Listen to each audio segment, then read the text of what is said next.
Are you addicted to Facebook? Chances are you probably have a browser window open to your Facebook account, allowing you to see what your friends and colleagues are up to. You may even be watching this video as it's embedded inside my Facebook fan page at facebook.com/Chris Pirillo. This video, if you haven't already figured it out, is about Facebook, specifically a different way to interface with your account. Now, of course, it lives on Facebook, but you have different ways of accessing that data. Of course, Facebook.com being one of them. You may also use TweetDeck, an application available either on the iPhone or on the desktop, since that runs on Adobe Air, which of course is cross-platform. This, however, is by far the most amazing Facebook interface I've ever used. And it isn't provided by Facebook, no. It's actually provided by Microsoft for free. It's running on top of their Silverlight platform, which is also free, and if you haven't figured it out by now, I'm running this on my Mac desktop. Silverlight is free and cross-platform. If you don't have Silverlight installed, trust me, you're going to want it, if only to experience this. This is the beta of Microsoft's Facebook desktop client. It's breathtaking, absolutely amazing. It actually makes it kind of visually compelling to use Facebook. It's the same data. I've got my friends list right here. In fact, I'm looking at the latest photos. I could easily flip over to the general news feed and get the updates and scroll up and down and see what else is going on in my friends' world. I can click comment or like, just like I could on Facebook.com. I can see their status updates. I can drill down my different groups. There's my family, or some of my family. Not everybody in my family's on Facebook. Thank God for that. My parents are not yet on there, and hopefully that will remain that way, because I don't want my parents on Facebook. Are your parents on Facebook? Does it kind of creep you out?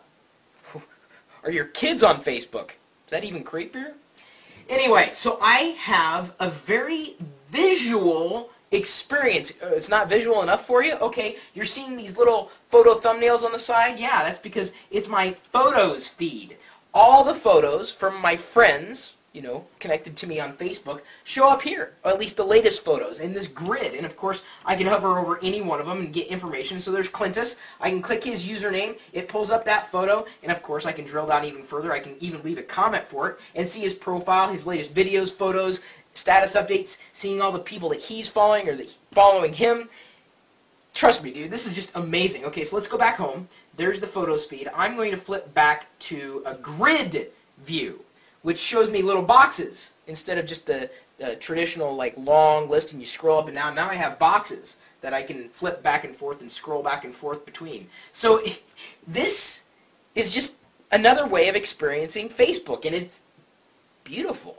It's beautiful on Windows, and it's beautiful on Mac OS X, running on top of the Silverlight platform. When I first saw this at Microsoft, I couldn't believe it. I was like, is this public? They said, yeah, we just announced it the other day. I'm like, how did I not know about this?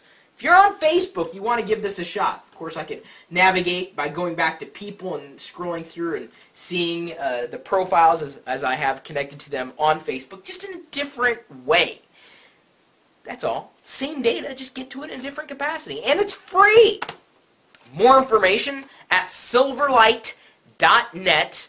And no, Microsoft did not pay me to talk about this. Of course, I'm sure I'll be accused of something, even though Silverlight is free, and so is this. The official title, by the way, is the Silverlight 4 Beta Client. It's a horrible name, but it is a beta.